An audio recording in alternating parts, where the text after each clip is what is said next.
Yo, yo, I'm like an addict, do I gotta have it. I ain't even playing, got a really bad habit. If it moves, gotta grab it. Fuse like a magnet, lose, won't have it till I'm doomed in a casket. I ain't playing, got a weird mind. If you work 8 hours, I'ma work 9. If the shit tastes sour, you should taste mine. I'ma stay in power for a long time. Get up, nah, I ain't a quitter. Toss me the ball, I'm a really big hitter. Big picture, I'm a straight killer. Rising the song to the highest bidder. Got juice, got gas, I'ma move fast. New shoes, new tracks, like who's that? I'm new, come back, better than last. Yeah, it's a new me, never gonna look back. I'm never gonna look back. Cause damn, I was built to last. You move slow and I move fast, and that's facts. Only I can make a change. Slowly take a step today. I will never be the same. Cause that's what it takes. Alright, good morning mga idol. Dito na kayo ngayon sa Bristol, Mandawi Branch sa Cebu. Magte-test drive kami ng motor nila. Yung Bobber 650 Bristol Veloce 500 tsaka Venturi. Pero yung test drive natin ngayon, ito lang kasi mas madaling gamitin tsaka mas magaan.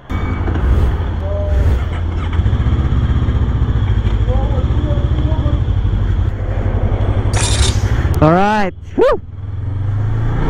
Oh! Kusuga mo dagan eh. Grabe lakas ng torque nito mga Lodi Cake. Grabe. Yung konting piga mo lang nag-jerk itong motor na to. Grabe. Oh! Biho. Uy! Woohoo! Kung ikaw lang siguro no, baguhan ka pa lang sa mga ganito, mafe-feel mo talaga yung power na binibigay nitong Bristol Veloce 500. Kasi nanggaling ako ng 110, nakagamit din ako ng 150. Iba talaga yung binibigay na power nitong motor na to. Grabe. Para kang bubunutin sa upuan. 20 na boss. 20. What? So itong motor na ito mga idol, medyo mabigat siya no. Kagaya nito, lalo na kapag i-atras mo. Pero kung ikukumpara mo siya sa ibang mga motor na 500cc, sabi nila mas magaan ito kasi bigat nito, hindi ako nagkakamali, 179 or 173 kg. Yun. Height ko is 5'3". Hindi naman ako nagkakaproblema, kaya naman siya kasi napakababa ng seat height ng motor na ito. Pero kung napapansin nyo, flat footed yung isang paa ko dito sa motor na to. Pero kapag dalawa, konting tiptoe lang, kayang-kaya talaga, napakababa ng kanyang upuan. Then napakalambot. Ang sarap gamitin ng motor na ito kapag long ride mga idol. Yung riding position mo nito upright talaga. Ha?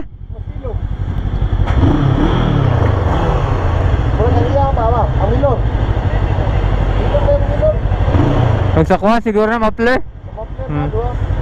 Ayan si Marky mga idol, ginagamit niya Venturi 500. Let's go. And yung sa dashboard niya mga idol, kapag ganito, yung tirik na tirik yung araw, lang hindi ko siya masyadong nakikita. I mean, hindi siya ganun ka visible. Ewan ko kung meron na itong option na pwede i-maximize yung brightness ng kanyang TFT display. Oh yun, isa pala ito sa mga features niya mga idol. Naka TFT display na yung speedometer panel niya. And yung kanyang clutch mga idol, napakalambot no. Hindi ko alam kung sleeper clutch ba to or hindi. Pag palit mo ng gears, napakadaling ipasok, napakadaling magbawas or akyat ng kanyang gears.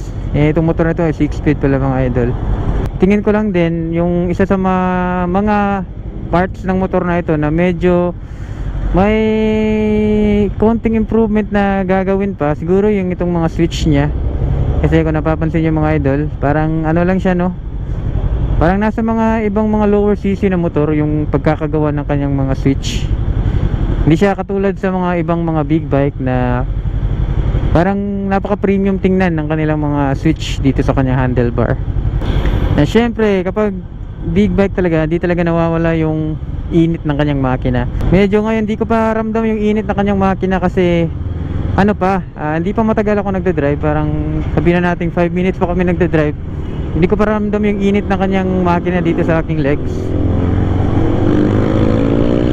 Yun. Biri tayo mga idol. Oh, grabe.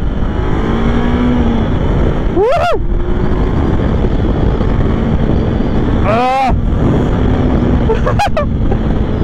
Grabe. Oh no. Grabe, lakas talaga. Pakalakas ng power ng motor, grabe. Woo! Yung konting piga mo lang, kung ikukumpara mo sa mga 150, sa mga lower cc, napakalakas talaga. Pero correct me if I'm wrong ha. Hindi naman siya siguro yung pinakamalakas ikukumpara. Ha? I-try ni, grabe, mas ganahan ka ni kay mo hanagid pa mo jerk ba. Upo mo gano'n. Pangalaya ni plastic naman. Kami po. Wala naman na. Metal mo din day. Ay puto ko ni plastic ra. Oh, plastic din mo. Brakes nitong Veloce 500 mga idol, naka ABS na ito. Dito sa harap napakaganda, dual disc brake. Yun. Gumagamit ito ng spoke wheels mga idol, harap at likod, tubeless. And then sa likod din, naka single sided swing arm. Napakaangas, napakalinis tingnan. Pagdating sa kanyang brake, napaka-responsive naman. Pero ano lang, timplahin mo lang para di ka mabigla.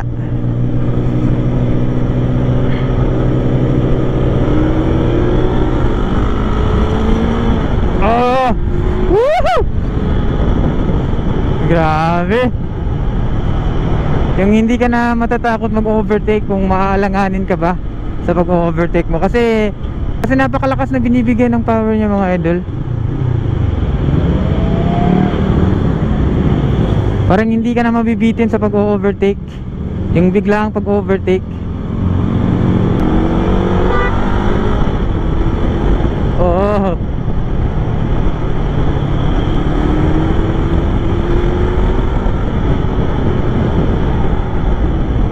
And pagdating naman sa kanyang maneuver mga idol, no, nung unang sakay mo dito medyo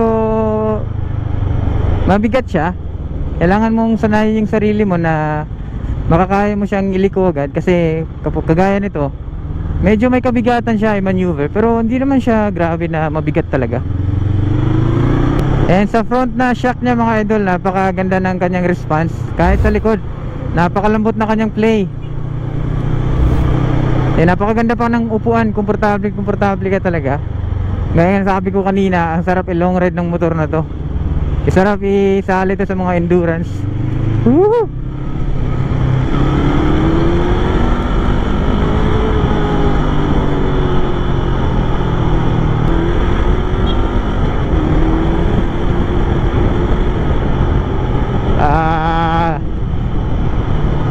Grabe, ganda talaga gamitin yung mga idol, promise. Ngayon, medyo ramdam ko na yung init ng kanyang makina, no? Lalo na kapag mabagal yung takbo mo. Pero kapag malakas naman yung takbo mga idol, hindi mo na mararamdaman yung init ng kanyang makina. Pero kapag nasa traffic ka, mararamdam mo talaga yung init ng kanyang makina, no?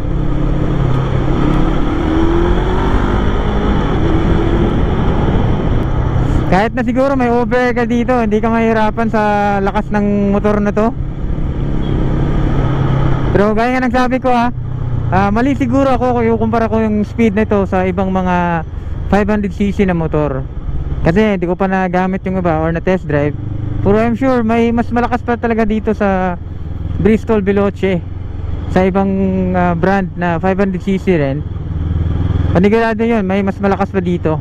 Pero for me na first time lang nakagamit ng 500cc, malakas talaga yung binibigay na power nitong motor na to. Pero ang tanong lang talaga dito mga idol, kaya mo ba talaga mag big bike? Kung ako lang tatanungin, no, kaya naman natin lahat mag big bike. Depende na lang talaga sa status ng buhay natin. Kasi for example, yung sinesweldo mo monthly, hindi siya ganun kalaki, mas lugi ka dito sa motor na to mga idol. Kasi kapag big bike, ibig sabihin big na yung maintenance mo, big na rin yung gas consumption mo sa motor na to.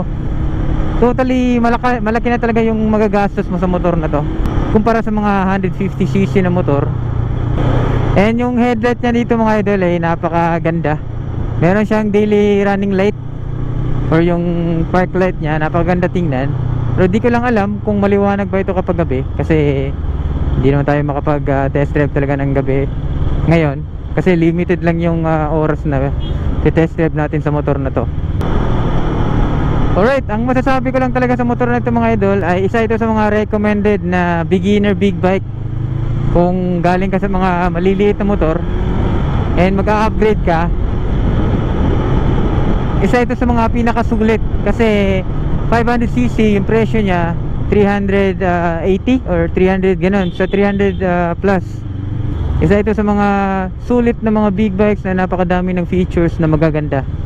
Tatapusin ko na itong video dito. Pabalik na rin kami sa Bristol branch and papasalamat ako sa branch manager ng Bristol Mandawi dito, tsaka kay Master Easy Rider. Don't forget to like and subscribe for more videos ng mga ganito, review lang. Kaya again, thank you. Ingat tayong lahat. Babush.